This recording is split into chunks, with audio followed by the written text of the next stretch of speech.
वेदांतरस की माध्यम से आज हम देखेंगे कि भगवान श्री कृष्ण ने किस तरह नंद बाबा से जिद करके गाय चराने के लिए मना लिया। भगवान श्री कृष्ण जी 6 वर्ष के हो गए तो उन्होंने सोचा कि वो तो बड़े हो गए हैं और वो अब बछड़ा नहीं गाय चराएंगे।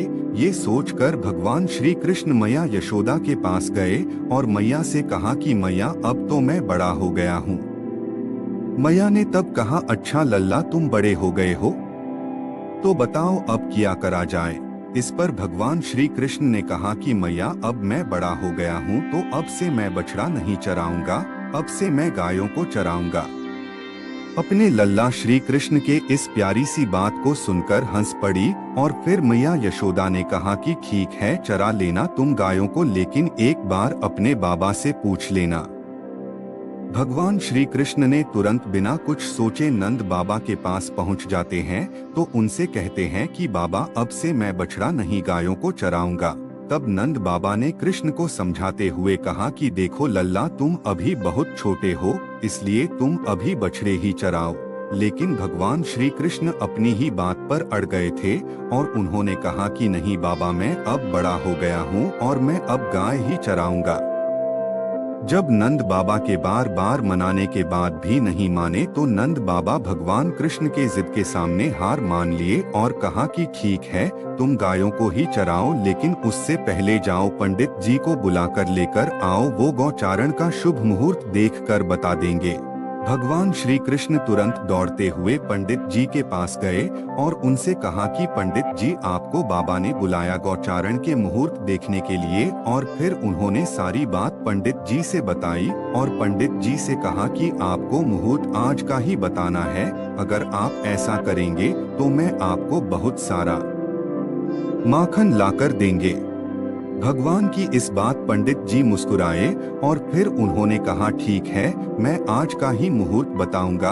अब पंडित जी नंद बाबा के घर आ गए और अपना पंचांग खोलकर बार बार अपनी उंगलियों पर कुछ गिनते।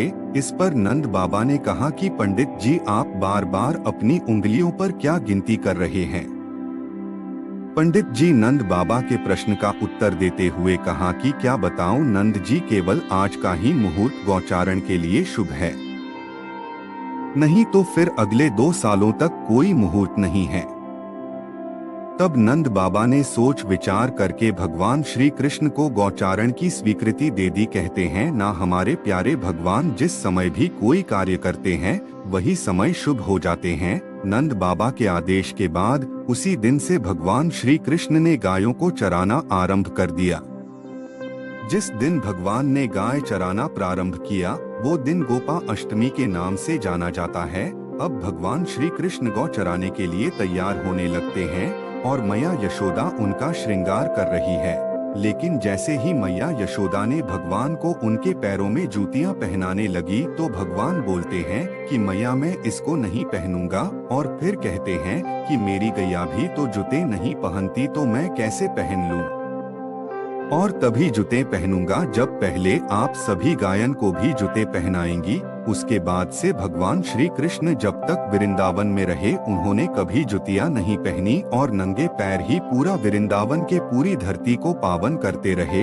अब भगवान श्री कृष्ण भी अपने सखाओं संग गायों को चराने लगे, पाँव ही निकल जाते। अब भगवान जहाँ गायों को चरा रहे थे वह वन सभी गायों के लिए हरा भरा हो गया है और अनेक प्रकार के रंग बिरंगे फूल पत्तियों वाला हो गया है। आगे आगे सभी गाय और पीछे अपनी मनमोहक बांसुरी बजाते भगवान श्री कृष्ण और बलराम जी तथा उनके पीछे भगवान श्री कृष्ण के यश गाते ग्वाल बाल थे।